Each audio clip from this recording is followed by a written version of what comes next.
Veeru academy के इस YouTube channel पर आप सभी साथियों का स्वागत है डियर। बात करेंगे आज की महत्वपूर्ण खबरों की। सबसे पहले बात करेंगे 69,000 शिक्षक भर्ती से जुड़ी बड़ी अपडेट प्राप्त हो रही। जैसा कि आप जानते हैं कि आज एक महत्वपूर्ण सुनवाई हुई माननीय लखनऊ खंडपीठ में इलाहाबाद हाईकोर्ट की बेंच के द्वारा। बात करेंगे बिहार शिक्षक भर्ती पर जो बवाल की स्थिति है काफी तेज हो चुकी है। बात करेंगे बीएड पात्रता विवाद को लेकर के जो जजमेंट आया है उसके अकॉर्डिंग जो राजनीति है वो काफी तेजी के साथ गरमाने लगी है। पूरी तरीके से बात करेंगे, लेकिन आगे बढ़ने से पहले जितने लोग चैनल पर पहली बार विजिट कर रहे हैं सब्सक्राइब करके बेल आइकन प्रेस कर लीजिए। डियर, जैसा कि आप जानते हैं कि उत्तर प्रदेश में 69,000 शिक्षक भर्ती चयनितों का जो मैटर है वो माननीय कोर्ट की शरण में है और इसी के अकॉर्डिंग आपने देखा था कि जब एक लेटर लिखा गया था बीएड डिग्रीधारियों के द्वारा शासन को कि हमको ब्रिज कोर्स करवा दीजिए, तो उसके संदर्भ में शासन स्तर पर जो बातें निकलकर सामने आई थी वो यही आई थी कि अभी हम आपको ब्रिज कोर्स नहीं करवा सकते क्योंकि आपका मामला माननीय न्यायालय में विचाराधीन है। और आज एक महत्वपूर्ण सुनवाई लखनऊ खंडपीठ में हुई है और जहां पर आप जानते हैं कि अभी तक जो जज महोदय थे वो तो ठीक थे, लेकिन जो लॉयर्स थे उनकी हड़ताल चल रही थी और उनकी वजह से जो सीनियर एडवोकेट थे वो उपस्थित नहीं थे, बल्कि जूनियर एडवोकेट वहां पर पैरवी कर रहे थे और जूनियर एडवोकेटों ने जो पक्ष है वो मजबूती के साथ न रखते हुए केवल एक नई डेट मांगने का प्रयास कर रहे थे। हालांकि मैं बता दूं कोर्ट के द्वारा ये रुख स्पष्ट किया गया कि उस पर जो जज महोदय हैं उन्होंने ये कहा कि हम इस मामले पर पूरी तरीके से इंटरेस्टेड हैं और जल्द से जल्द इस मैटर को सुलझाना चाहते हैं। आप जानते हैं 69,000 शिक्षक भर्ती में कई विवाद है, एक साथ टैग है,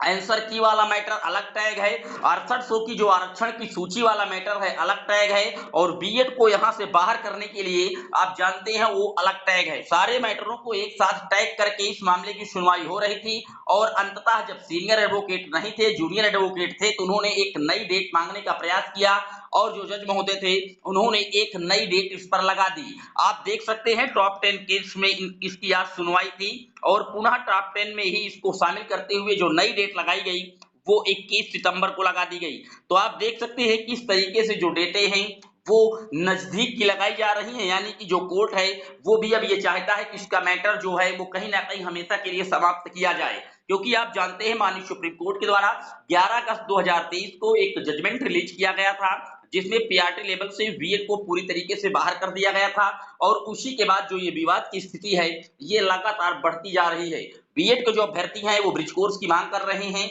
वहीं पर शासन ने कोर्ट का हवाला देकर के अभी उनको ब्रिज कोर्स पर रोक लगा रखी है, उनको अनुमति नहीं दी। आज मामला लखनऊ खंडपीठ में सुना गया इलाहाबाद हाईकोर्ट की बेंच पर और वहां पर एक नई डेट मुकम्मल कर दी गई आने वाली 21 सितंबर को। टॉप 10 केस की लिस्ट पर इसको फिर से एक बार डाला गया है। उम्मीदें काफी ज्यादा हैं कि अगली जो डेट होगी वही फाइनल सुनवाई हो सकती है। अब बात कर लेते हैं बिहार शिक्षक भर्ती में। आप देख सकते हैं किस तरीके से जो ओहापोह की स्थिति है वो लगातार वहां पर बनी हुई है, क्योंकि आप जानते हैं बिहार में जो बीपीएससी के द्वारा इस बार परीक्षा का आयोजन करवाया गया उसमें बीएड के स्टूडेंट भी प्राथमिक लेवल पर पूरी तरीके से पात्र किए गए थे। हालांकि जब इनको एग्जाम में बैठाया गया था बीपीएससी के चेयरमैन के द्वारा उस समय जजमेंट आ चुका था माननीय सुप्रीम कोर्ट में। अब जो बिहार में नेता प्रतिपक्ष हैं उनकी तरफ से आप देख सकते हैं क्या किस तरीके के ट्वीट कैंपेन आ रहे हैं। बीएड और डीएलएड दोनों डिग्री वाले छात्रों को आपस में लड़ाकर उनकी प्रतिभा के साथ खिलवाड़ कर रही है बिहार सरकार, ताकि इनका मामला न्यायालय में उलझ जाए। इनकी प्रतिभा का हनन करने के लिए ही सरकार ने नोटिफिकेशन जारी किया था। माननीय नेता प्रतिपक्ष विजय कृष्ण आप देख सकते हैं। इसी के क्रम में अगर देखी जाए तो इन्होंने एक बड़ा ट्विटर कैंपेन की भी बात की है। इसी तरीके से आपने सुबह एक देखा था कि जो आजाद पार्टी के चंद्रशेखर जी हैं उन्होंने भी बीएड अभ्यर्थियों के साथ खड़े होकर के एनसीटी और जो केंद्र की सरकार की कहीं ना कहीं आप कह सकते हैं गलत नियम रूल एंड रेगुलेशंस का जो शिकार है बीएड के अभ्यर्थी उनके खिलाफ अपनी आवाज मुकम्मल कर रहे हैं। इसी क्रम में जो बिहार में शिक्षक भर्ती हो रही है जहां पर रिजल्ट अभी डिले किया गया है, जो रिजल्ट आने वाला था उस पर एक सप्ताह का समय और बढ़ाया गया है और जो वहां के बिहार के प्रतिपक्ष के नेता हैं विजय सिन्हा जी आप यहां देख सकते हैं, दरअसल ये भाजपा के ही हैं। इनके कहीं ना कहीं मांग उसी तरीके की है कि आखिरकार जो बीएड के छात्र हैं इनकी क्या गलती है। जो एनसीटी का रूल था उसी के अकॉर्डिंग इन्होंने कहीं ना कहीं बीएड कोर्स किया है था, इनको प्राथमिक में वैलिड किया जाए। जी हाँ, इनकी बात आप सुनिए, ये कहीं ना कहीं भाजपा के ही नेता हैं और मैं आपको बता दूं केंद्र में भी इन्हीं की सरकार है। तो आप ये समझिए कि ये राज्य सरकार को ये कह रहे हैं बिहार की कि आप प्राथमिक स्तर पर जानबूझकर बीएड अभ्यर्थियों को शामिल नहीं कर रहे हैं। इसमें कहीं ना कहीं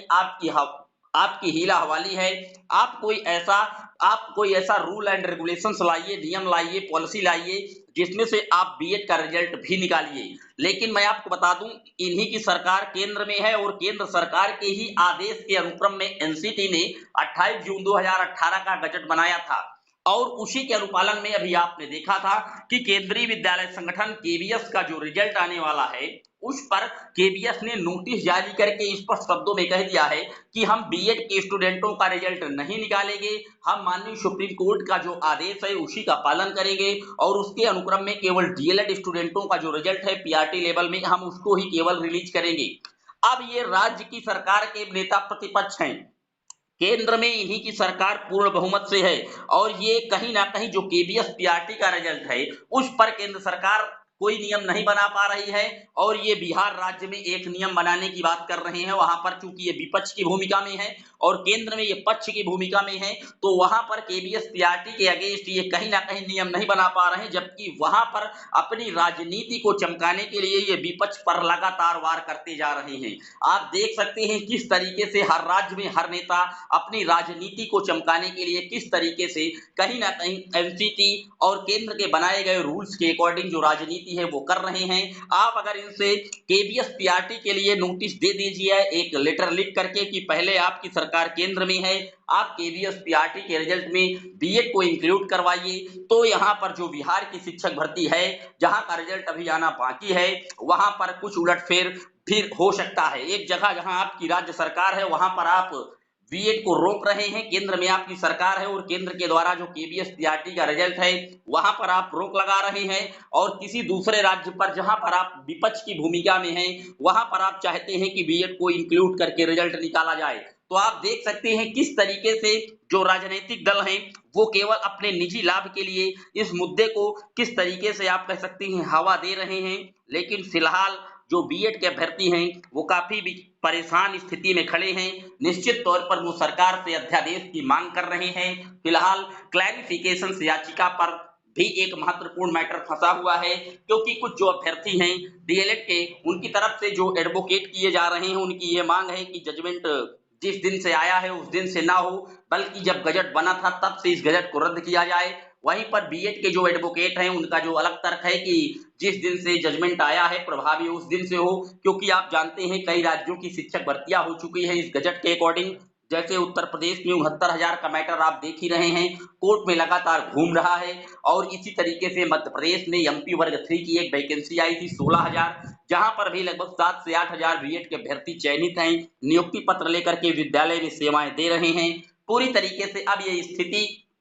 काफी गंभीर मोड़ पर आ चुकी है और स्पष्टीकरण याचिका पर जैसे ही सुनवाई होगी तभी ये सारी स्थिति स्पष्ट हो पाएगी कि आखिरकार जो एनसीटी का गजट है 28 जून 2018 को उसको कब से विफल माना जाएगा, क्योंकि सुप्रीम कोर्ट के जो जज हैं अनिरुद्ध बोस और जस्टिस सुधांशु धूलिया जी के द्वारा ये जजमेंट रिलीज किया गया था बीएड एलिजिबिलिटी को लेकर के। राजस्थान से यह मुद्दा उठा था जोधपुर हाईकोर्ट के द्वारा। सबसे पहले 25 नवंबर 2021 को इस गजट को इनवैलिड किया गया था और उस पर अपनी चिड़िया माननीय सुप्रीम कोर्ट ने बैठा दी थी कि जो जोधपुर का डिसीजन है वो एकदम सही है। तो आप देख सकते हैं कितनी बड़ी राजनीतिक पार्टियां किस तरीके से आपस में लड़ाने का काम कर रही हैं, लेकिन फिलहाल एनसीटी पूरी तरीके से मौन है और केंद्र का जो शिक्षा मंत्रालय है वो भी किसी भी प्रकार का कोई बयान नहीं दे रहा है। पूरे वीडियो पर आपकी क्या राय है? बीएड अभ्यर्थियों के लिए क्या उचित कदम उठाए जा सकते हैं सरकार के द्वारा या एनसीटी के द्वारा? आप भी उसके संदर्भ में जितना ज्ञान है आपको पूरी ऑथेंटिक के साथ कमेंट कर सकते हैं।